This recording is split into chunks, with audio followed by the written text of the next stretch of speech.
Ghost Recon series lurked in the shadows for years, catering to the hardcore shooter market that craved tactical strategy over all-out action.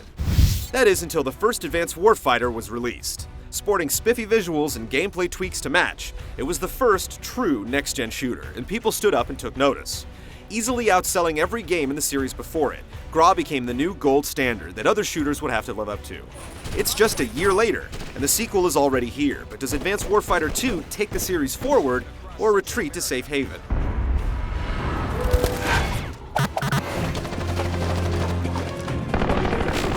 Cover! Need some cover!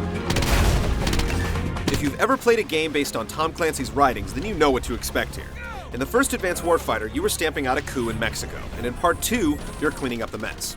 The revolutionaries have decided to invade El Paso, and through manipulative media coverage, are trying to convince the Mexican masses that it's the right thing to do. Meanwhile, Mexican rebels now claim that U.S. forces are on the ground in Juarez. You play as Captain Scott Mitchell, Back on me! the same guy you took into battle in the first Advanced Warfighter. The story is primarily told on the fly using the heads-up display. News reports and briefings are zapped in regularly, in addition to a smattering of real-time cinemas that typically take place in whatever vehicle is dropping you off at your next mission.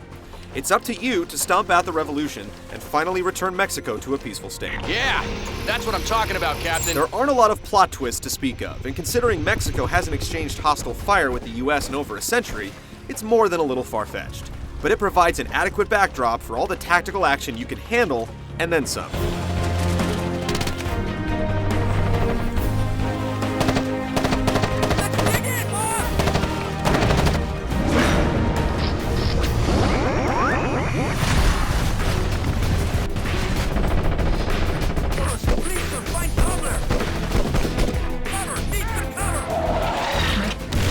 The single-player campaign is a good place to cut your teeth before heading online, and it's much more than a glorified tutorial. Just about any conceivable mission you can think of is utilized here, yet just about all of them boil down to getting from point A to point B and killing or destroying every soldier or hostile vehicle you find. You'll defend positions, clear out bridges, rescue stranded friendlies, and otherwise dive headfirst into urban warfare. But you won't be going it alone. You have plenty of men and equipment at your disposal, and in order to succeed, you're going to have to use them. Ground, you got an Apache online. Hope you left me some targets. Aside from the fairly lengthy single-player campaign, you have plenty of multiplayer options, both online and off. Supporting up to 16 players, you can attempt up to 6 different missions cooperatively, and each one is completely unique from what you'd experience playing the game by yourself. Expect to flex your noggin as the objectives come on hot and heavy, many of which requiring that your squad split up and coordinate actions. There's also plenty of customizable cooperative modes. You can play offensive game types, defensive, stealth, and just about anything else your tactical mind can come up with. Of course, there's also the adversarial multiplayer where you and your team take on another squad. As you might expect, team elimination returns, and you can turn respawns on or off. There's also the team mission mode that plays a lot like Counter-Strike in that one team plants an explosive and the other squad stops it. Then there's Team Territory, where each side battles to capture and hold control points as long as possible. And finally, Team Takedown, where each squad has a captain. Killing as the captain will reward you with bonus points, as well as killing the other team's leader.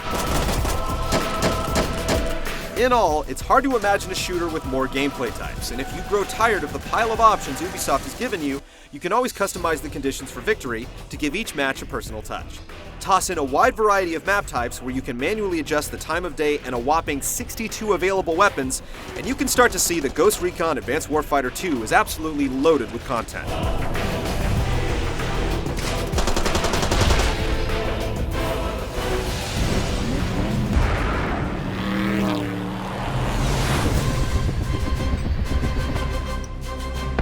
Soldier needs help! Go! I got him! Mitchell, we've got a bird down! Just like the first game, the secret to success in GRA 2 is being careful. If you go running out into the open with guns blazing, you're going to end up with more lead in your tail than a Pinewood derby car. Scott, do you copy? As long as you're patient, there are plenty of tools to make sure this never happens. The drone has returned, but this time, you can view things full screen to help scope out the area in front of you, making it much more effective. There's also a new vehicle called the Mule that carries weapons and ammo. Like the drone, you can order it around, and even go into the driver's seat view to map out the terrain, and then run up to it and use it as cover. It's more than a novelty, and you'll have to use these tactics to clear the later levels. At the start of each mission, you choose from a list of soldiers to take into battle, categorized into different classes. The Grenadier has high-powered weaponry and is lethal against tanks. The Riflemen and Automatic Gunners make up the infantry, while the Marksman handles the sniping, and Medics can heal down soldiers if he gets to them before they bleed out. Selecting the right group for each mission isn't incredibly important, provided you're a competent leader, despite the fact that your fellow soldiers aren't the brightest lot. If they get flanked, they'll stand there taking bullet after bullet without ever thinking to look to the side. Go, go, go! On the white car. Vehicle navigation is also lacking. If a soldier gets in its predetermined path, it'll simply sit there and wait instead of finding a way around. Despite these problems, a good captain can still complete an entire mission without ever firing a shot. You even gain control of some Mexican troops at one point while controlling 2 small squads at once. Your small army isn't going to ace the SAT, but they actually show some smarts when you tell them to take position. By aiming your cursor at an area of the environment, you can send them to that location, and they'll intelligently set themselves up behind cover. This is impressive considering the myriad of combinations across the huge maps. Just like with the drone or mule, you can also look through the eyes of your squad mates to get a better view, and you can set their disposition to aggressive or recon depending on the situation.